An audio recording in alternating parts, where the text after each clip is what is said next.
It wasn't until I got to like middle school and high school that I realized like I might not be the fastest or the strongest, but definitely have like other aspects to my game that I can use.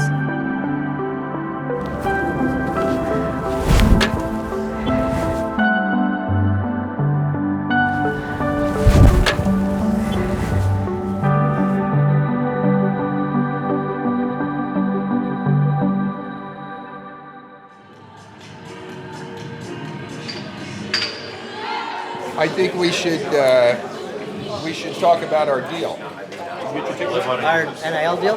No, the deal where you're going to deed me your spot. Oh, we talked about that this morning. Yeah, you always sit there. So, I told him. So Scott's going to deed his spot to me, Scott. Yeah. Because, you know, my younger one's coming here for 4 years. 4 more years, right? yeah. Can we shake on that? Done deal. Done deal. Okay, Yeah. good. I'll let my people get in touch with you. Yeah.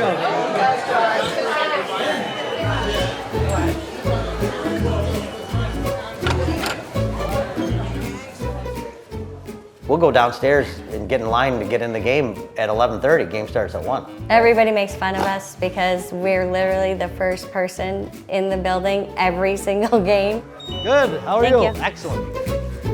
Thank you. Hello.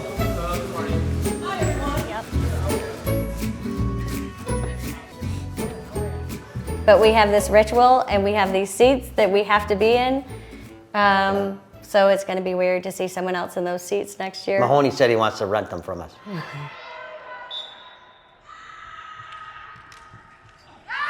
Northwestern goal!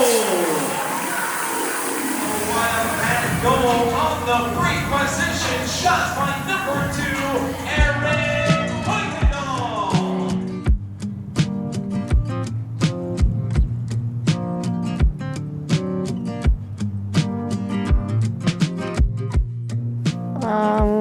Well, from what I remember, my parents would probably say I was like an issue.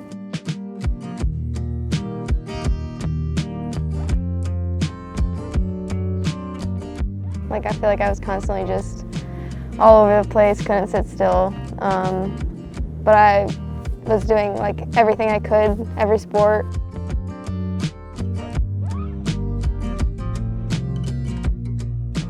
I think it was when she was 4, she got plastic fiddlesticks and they were playing, and he called me on his cell phone and said, "You gotta come outside." And I said, "Why?" He goes, "Just come outside, you gotta see this."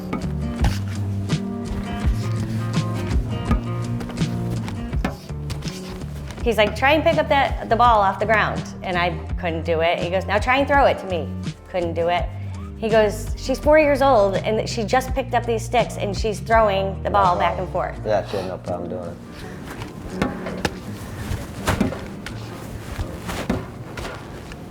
One player that I remember watching a lot when I was like really little was John Grant Jr. I felt like he, you know, was super creative with his stick, throwing a lot of BTBs and stuff. And when I was playing the boys game as a little kid, going to a lot of like professional games, you know, we had like the Rattlers and the Nighthawks up in Rochester. So just watching a lot of those guys, but that's one player that I remember watching a lot. I used to wear 24 when I played boys. So. Today we welcome Max Prep's Athlete of the Year, Wendy's High School Heisman finalist, and star soccer and lacrosse captain for the Spencerport Rangers, Erin Coykendall. Erin, thank you for being with us today. Thank you. So Erin, tell us about your love of lacrosse. We see you started playing at age 5, and then you played on a boys team until 3rd grade, so tell us about that. Yeah, I've been playing since kindergarten. Spencerport didn't have a girls lacrosse team, so my only option was to play with the boys, so I started then and immediately fell in love with it. And then when I was in 3rd grade, I picked up girls lacrosse, and then since then, obviously, I've just been playing since then.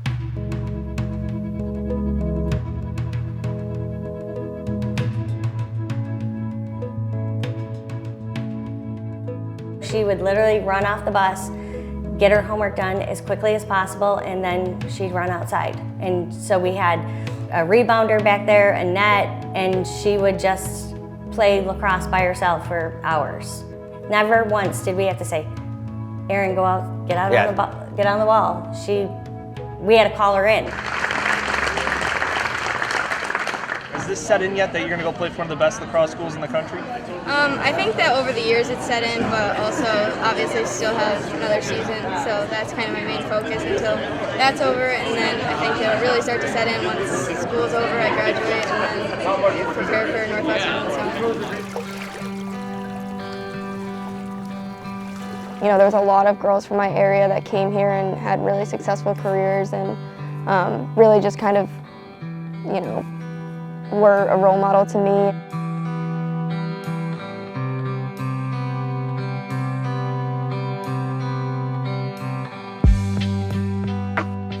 When Erin was in 3rd grade, her teacher had her class write a letter to their future selves.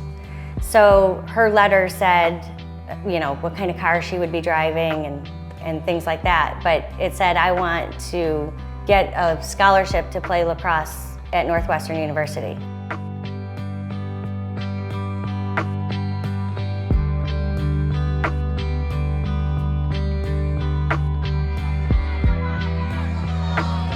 Flipped for Coykendall. Nice dodge in front. Waits and score. How about the shiftiness and then the patience of Erin Coykendall to get the finish? And for the first time in 18 years, the Terps have lost a home game to a conference foe. Northwestern does it in impressive fashion. Get a load of this, kid.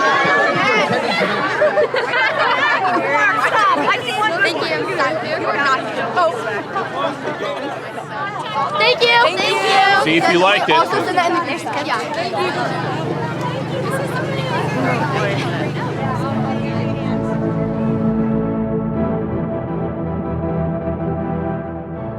I mean, it's hard to put into words. She's so incredibly skilled. She's so talented.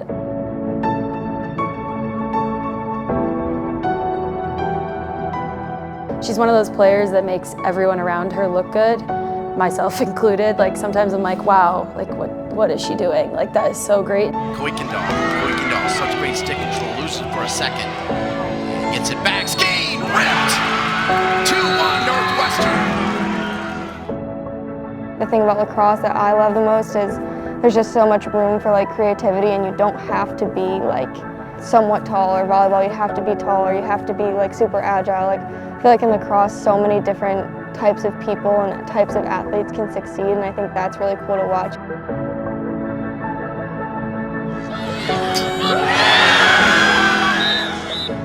Last night she got a DM from a mom who said that her daughter watches every game and tries to pull off all of Erin's tricks. She's number 2. She wears number 2, and she practices all of Erin's moves. And she said, I've been looking everywhere. Do you know where I can get an Erin Coykendall jersey?